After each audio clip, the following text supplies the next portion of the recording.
I really couldn't believe it when an esthetician told me I was a year away from having mature skin.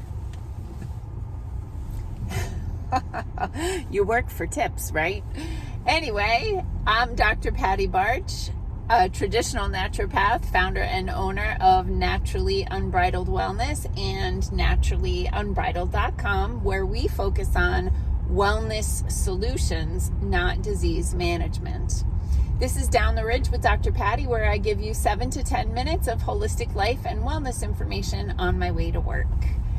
And today we're just going to talk about skin. So skin is like, I guess we should be talking about this more. It is the largest organ of the body. The largest organ in the body is the liver. The largest organ of the body is the skin. And the skin is what's called a semi-permeable membrane, which means it keeps some stuff out and some stuff gets in.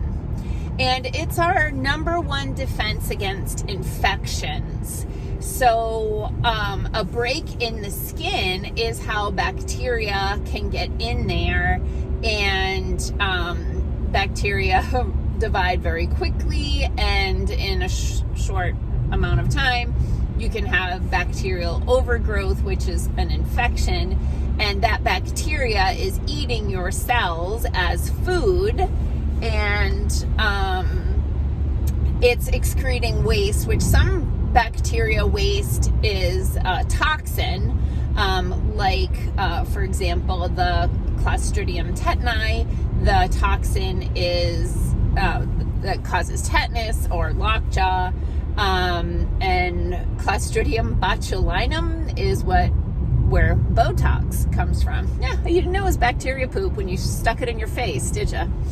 Anyway, the skin is really important, and it's also a pathway of excretion or elimination. In Chinese medicine, the skin is often referred to as the third kidney. So when you think about sweat, it's not all that different from urine. It's a way for your body to get toxins out. Of course, your body is using sweat to help regulate temperature. If your body gets too warm, it puts water on the surface. The water evaporates, which creates cooling. Your body is brilliant. But fundamentally, the contents of sweat are not that different from urine. Nice. Anyway, so there's a lot of problems with skin. So eczema is really a big one. Different types of rashes can be just that the body is trying to excrete toxins through the skin. And if the body is choosing the skin as the exit strategy, that's a big red flag that the primary pathways. We got a little snow last night and the road is not awesome. I'm going to cross the line a little. If the body is using the skin as an exit strategy, it often means that the primary exit strategies or detox pathways may be compromised, blocked, etc.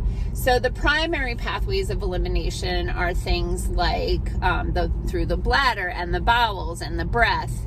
But there are also secondary pathways of elimination. And so if your body starts detoxing through the skin, we maybe need to be looking at the primary pathways of elimination, trying to get those doors and windows open so that we can be throwing out the junk. And so sometimes that's doing a detox. What I'll often tell clients who come in for a skin issue is that a lot of times, not all the time, but a lot of times, skin stuff gets worse before it gets better. And the reason is, if the body is trying to get rid of toxin, and it's already got it in the sub layers of the skin, it's never going to pull it back into the body and send it out a primary pathway. once it's on its way through the skin, that's how it's getting out. And so once we start detoxing the body and encouraging it to get rid of these toxins, the stuff that's on its way out of the skin starts going out of the skin even faster. And so we'll often see a flare with any kind of skin program.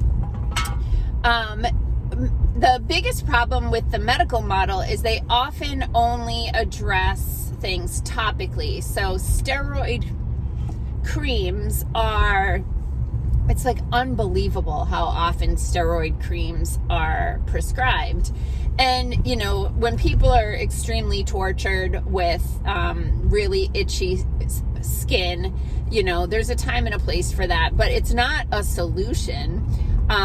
If you're putting a steroid cream on your skin, you're suppressing the immune response to the toxins that are in the skin, but it doesn't mean those toxins aren't in the skin.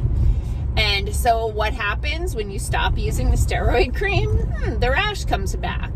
And then, of course, that skin is compromised, which leads it more vulnerable to infection. And then, the damaged skin, the eczema, the dermatitis, that sort of thing. A little break in that skin, then you can have a staph infection or something like that. And this stuff just perpetuates. So what are some things you can do? Oh yeah, I was going to circle back to what the esthetician said to me.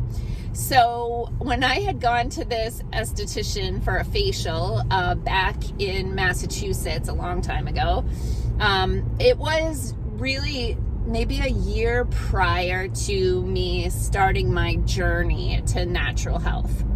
And I was like 29 and she was doing my facial, and she was like, how old are you? And I told her 29. I can't remember exactly what the numbers were, but whatever it was, she told me like, oh, you're a year away from having mature skin. And I was just like, So then a year later, I had already started my wellness journey. I was drinking water, I was eating whole foods, I was eating lots of avocados, which are amazing for your skin because of the healthy fats and nutrients that are in avocados. And a year later, I go back, the same esthetician, and I hadn't gone any time in between, and happened to get the same one. I was not like, I didn't have a girl at that time, I just went to the same spa for a facial and happened to get the same person. And it was so different because rather than you're a year away from mature skin, she was like, wow, your skin is beautiful. What are you using? Now, does it matter what you use on your skin? Yeah, absolutely it does. There's a lot of really toxic crap in skincare products, and what you don't know is that most over-the-counter skincare products that are like age-defying have levels of estrogen in them that don't need to be put on the label, so that when you put it on your face, you get this dewy, like young, high estrogen complexion, but those estrogens freaking cause cancer. So if you're going to use, everybody needs to use skincare products, you want to use stuff from a natural product company that's not going to put estrogens on there. Remember, it's not on the label of your oil of Olay, but it's in your oil of Olay. So we have some skincare products at my office. The brand is Cebu, but also Bella Botanicals, which is a local company right in Alaska. They have a line of really clean, healthy skincare products. And then Evolve Beauty Studio in Alaska carries the Eminence line of organic skincare products. So you might have to go someplace besides Target to get your skincare. But fundamentally, the reason why my skin looked better when I went to that esthetician was not what I was using on my skin. It was because I started drinking water, which is so important to keep your skin looking good and being healthy and protecting you from infections. But I was drinking water, eating healthy foods, and most importantly, eating healthy fats. So, beautiful skin is an inside job. Peace out, peeps. Have a healthy day.